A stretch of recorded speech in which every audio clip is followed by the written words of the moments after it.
اے پروردگار عالم کی ایشو سلسلہ قادری نقشبند رفاع سہولت سے مولا کرم فرما دے یا رب العالمین جن کے دامن میں ہم بیٹھے ہیں مکین سرکار کے سب کے ان کے پیر و مرشد حاجی اللہ سرکار ان کے دادا گرد پروجی حاجی سرکار کے سب کے ان کے جنی ایشو کے سلسلے کرم فرما دے مولا یا رب العالمین ہم نے جو قرضدار اپنے قرضوں کی ادائیگی صورت پیدا فرما دے سود کی لعنت سے محفوظ فرما دے نمازیں قبول فرما تراویح قبول فرما تلاوتیں قبول فرما سماعت قرآن قبول فرما خیر خیرات زکات ہدیات قبول فرما لے یا رب العالمین اپنے کرم سے مولا ہمارے حال پہ کرم فرما دے رب العالمین اے مولا جن گھر میں شادی نہ لڑکیاں بڑی کی شادیوں کا بندوبست فرما بہترین جوڑا نصیب فرما اور والدین کی شادی آسان فرما اے پروردگار عالم مالک و مختار صاحب اختیار سنتے ہیں مولا جب آپ کے رفت ہوتا تو شیطان بہت بھٹکاتا ہے مولا تیری بارگاہ میں پروردگار تیرے حبیب کا واسطہ ان کی پیاری پیاری نمازوں کا واسطہ ان کے پیارے پیارے سجدوں کا واسطہ اس لیلۃ القدر میں آقا کا سجدے میں سر رکھ کے تجھ سے پروردگار دعا مانگنے کا واسطہ بی بی عائشہ سے دعا مانگنے کے لیے فرمانے کا واسطہ ہے مولا ہمیں معاف فرما دے ہمیں معاف فرما دے ہمیں معاف فرما دے مولا جب ہمارا آخر وقت ایمان پہ خاتمہ فرما اے پروردگار عالم مالک و مختار صاحب اختیار کرم فرما دے مولا اپنے کرم سے مولا پروردگار عزت کی مہر عطا فرما زبان پہ کلمہ جاری فرما دے یا رب العالمین ہمارے جسم سے روح نکل رہی تو اپنے کرم میں دفن فرما دے اے پروردگار عالم جو ہمیں کفنایا جا رہا تو نہلایا جا رہا تو اپنے کرم پہ ڈھانپ لے مولا اے پروردگار عالم یا رب العالمین لوگوں کا کفن بھی نصیب نہیں ہو رہا مولا ایسی بات سے محفوظ کروا دے پروردگار اے پروردگار عالم مالک و مختار صاحب اختیار تیرے حبیب کبریا کا واسطہ ان کے پیارے پیارے زلفوں کا واسطہ اس پرنور چہرے کا واسطہ مولا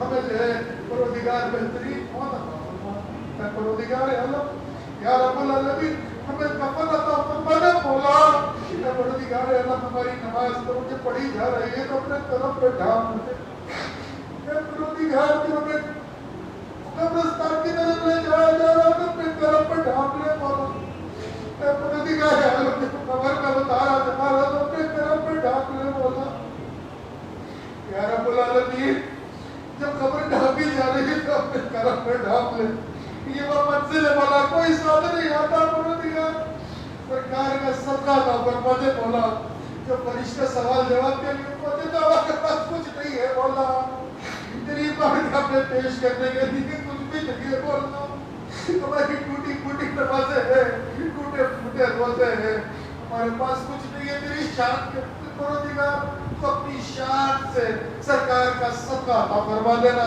جب سرکار کا چہرہ دکھایا جائے تو بے اختیار ہماری زبان سے الصلاۃ والسلام علیک یا رسول اللہ اقترح لنا یا رسول اللہ اسمع لنا یا حبیب اللہ بے اختیار پروردگار کرم فرما دے مولا تمہارا خبر سے اٹھایا جائے تو سرکار کی گندی کے ساتھ پروردگار ان کے سائے میں ہو اور پروردگار جب ہمارا معاملہ کیا جائے تو سرکار کے صدقے پروردگار میزان پہ معاملہ ہمارا بہترین فرمانا ہمارے سیدھے ہاتھ میں ہمارا دل پروردگار پروانہ عطا فرمانا حوض کوثر پہ آل رسول کے ہاتھوں سے پروردگار آب کوثر عطا فرمانا اور سرکار کا دیدار ہوتا ہے ایسی جنت نصیب فرمانا وہاں کوئی